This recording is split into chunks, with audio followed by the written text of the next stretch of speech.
tous, je vous retrouve aujourd'hui pour ce nouveau C'est lundi, que lisez-vous? La semaine dernière, je m'excuse, j'ai pas du tout eu le temps d'en filmer un.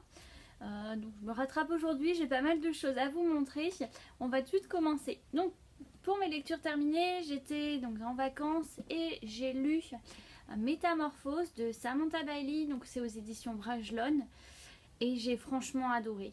Voilà, enfin j'avais déjà adoré Oraison, là retrouver le même univers, c'était vraiment génial. Enfin déjà la plume de Samantha Bailey est toujours aussi chouette. Enfin certes c'est un pavé, mais ça se lit tout seul. Enfin c'est un truc vraiment incroyable. Ça se lit tout seul, on sent pas les pages passer. Enfin c'était vraiment top. Alors pour ceux qui se posent la question, je préfère revenir tout de suite dessus. Honnêtement, il vaut vraiment mieux lire Oraison avant de lire Métamorphose. Parce qu'il y a certains passages, notamment vers la fin, en fait, la dernière partie, ça se cale sur les événements d'Oraison, ça se passe exactement en même temps, sauf qu'on fait des bons temporels, mais un truc de malade. Moi qui ai lu Oraison il y a pas mal de temps déjà, je me souvenais pas forcément de grand chose et ça a été assez dur pour moi de me remémorer ce qui s'était passé, les personnages, enfin qui est qui, qu'est-ce qui se passait. Du coup, vaut mieux lire Oraison avant de lire Métamorphose, ça c'est évident. Franchement, par rapport à Métamorphose en lui-même, voilà, moi j'ai adoré parce qu'au final on comprend mieux le personnage de Sonax, on comprend mieux les tenants, les aboutissants de ses actes dans Oraison. On comprend mieux ce qu'il est, ce qu'il veut, pourquoi il fait ça. Enfin, parce que je me souviens que dans Oraison, j'étais là, mais ce mec il est complètement barjot, enfin n'importe quoi. Et là, je trouve qu'on le comprend mieux. De même que Nuinaire, je l'ai trouvée vachement touchante en fait dans ce roman. On la voit quand même un peu plus telle qu'elle est vraiment. Et enfin, moi, elle m'a touchée. Je sais qu'il y a des personnes qui, au contraire, n'ont pas aimé ce personnage, n'ont pas accroché plus que ça. Moi, je l'ai vraiment trouvée touchante. Voilà, bon, bien sûr, j'ai versé ma petite larme, comme tout le monde, à plusieurs reprises dans le roman. Voilà, parce qu'il se passe des événements qui sont quand même assez tristes. Enfin, pour certains personnages, c'est vraiment... voilà quoi. Et puis bon, pour finir, je veux dire, la couverture de Mélanie Delon vaut déjà le fait d'acheter le livre parce que l'objet en lui-même est magnifique. Donc voilà. Pour continuer, j'avais emmené dans mes bagages La Nuit des Fugitifs de Manon Fargueton, donc c'est aux éditions Rage au Thriller. C'est la suite du suivant sur la liste. Donc c'est un roman que j'avais lu vraiment vite, j'avais adoré, c'était vraiment bien, les personnages étaient touchants, l'histoire était pleine de rebondissements. Là, La Nuit des Fugitifs, c'est la même chose, en plus condensé encore. Et je veux dire, on prend ce roman, mais il y a de l'action, genre à tous les chapitres, on ne peut pas s'embêter. Alors là, il y a de l'action, des révélations, enfin moi j'ai adoré retrouver les personnages. On retrouve les personnages de la nuit, enfin du suivant sur la liste, mais c'est 3 ans après, certains ont dû changer d'identité pour pas se faire retrouver par le groupe terroriste. Et là, le titre du roman, il est juste parfait parce qu'au final, je veux dire, les événements du roman, ça se passe pas en 3 mois, non, ça se passe en une soirée. Mais il se passe vraiment plein de choses. Je n'ai pas trop envie de vous raconter parce que sinon, ça va, ça va vous spoiler, ce serait fâcheux. Mais en tout cas, c'était génial. J'ai envie de lire la suite. J'attends maintenant avec impatience qu'elle sorte, tout simplement.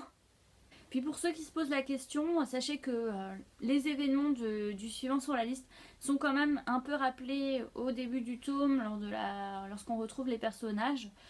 Je vous avoue que moi, j'avais aussi lu le suivant sur la liste lorsqu'il est sorti, donc il y a pas mal de mois déjà. Et j'ai pas eu trop de difficultés à rentrer dans l'histoire et à retrouver les personnages. Donc si vous avez cette crainte, ne l'ayez plus. On se remémore bien, et puis au pire, le suivant sur la liste, c'est pas un pavé qui se lit en 5 heures, quoi. Vous pouvez le relire avant au cas où. Pour continuer, j'ai enchaîné avec un roman que j'attendais depuis X temps, et donc j'attends maintenant la suite avec impatience, hein. Merci Marie. Il s'agit en fait de Marianne, donc le tome 1, La Crypte de Marie Pavlenko, aux éditions Pocket Jeunesse. Donc c'est un... Voilà, c'est un super roman. J'ai pas trop envie de vous en dire pour pas vous spoiler. En tout cas, sachez qu'on retrouve pas mal de créatures différentes. C'est question d'une fille qui s'appelle Marianne, donc c'est la fille de la couverture. Moi j'ai trouvé l'univers vraiment super intéressant, déjà au niveau des personnages. Après c'est vrai que comme ça se passe à Paris, j'ai trouvé ça vachement intéressant de retrouver des monuments que je connais. Bon voilà, je veux dire, je suis pas une parisienne, donc il y a des rues je les connaissais pas, mais les gros monuments, genre la place Saint-Michel, où on va toujours avec les copines quand on va chez Gilbert Joseph, voilà, Notre-Dame de Paris, c'est des lieux que tout le monde entre guillemets connaît. Et donc moi ça m'a vraiment fait plaisir de retrouver ça. Par rapport à la mythologie des personnages, notamment de Marianne, de sa famille, je dois vous dire que si j'avais su que c'était ça à la base, ça m'aurait moins donné envie de l'acheter.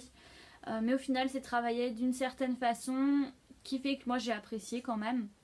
Parce que bon, ces genres de créatures, on en a vu et revu et re-revu et on sature quoi. Mais là c'était vraiment bien travaillé.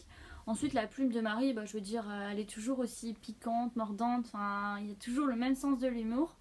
Et la fin, on n'en parle pas, hein, comme d'habitude.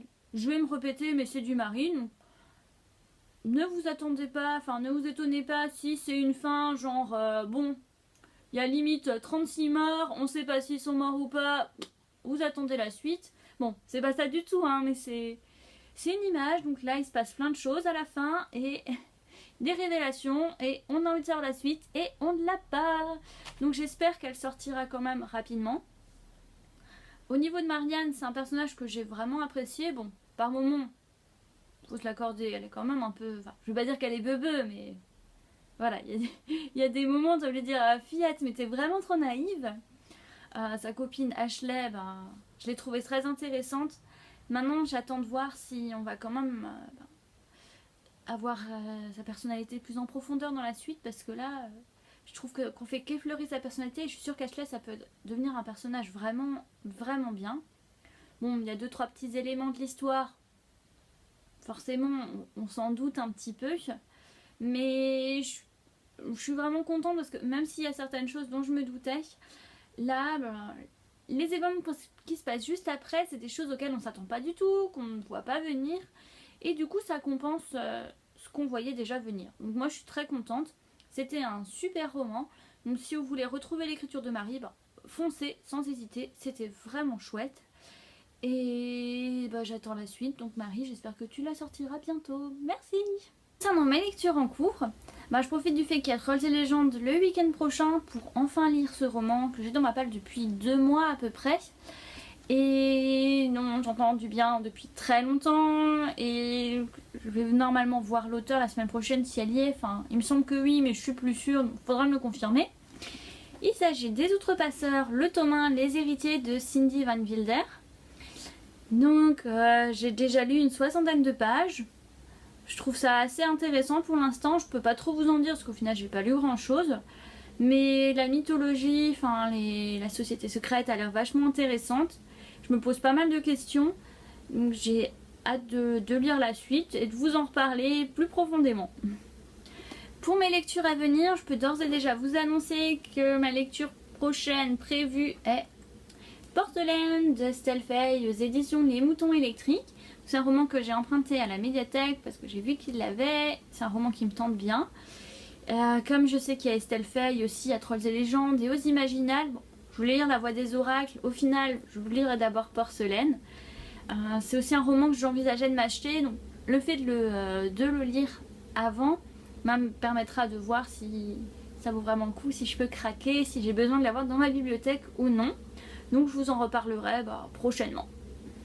Voilà, c'est tout pour cette semaine. J'espère réussir à lire beaucoup. La semaine prochaine, je ne sais pas s'il y aura 2 vidéos, comme je suis à Trolls et légendes ce week-end avec les cousines de l'Est, donc Lanila Books, Harmony the Witch, Mandy, ma vision du livre.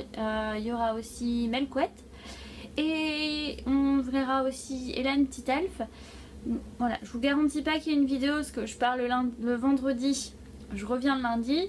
Je sais pas si on aura une, maintenant vous verrez bien, ce sera la surprise. En tous les cas, je vous souhaite de passer une très bonne semaine, d'avoir de très bonnes lectures et je vous dis à bientôt. Bye!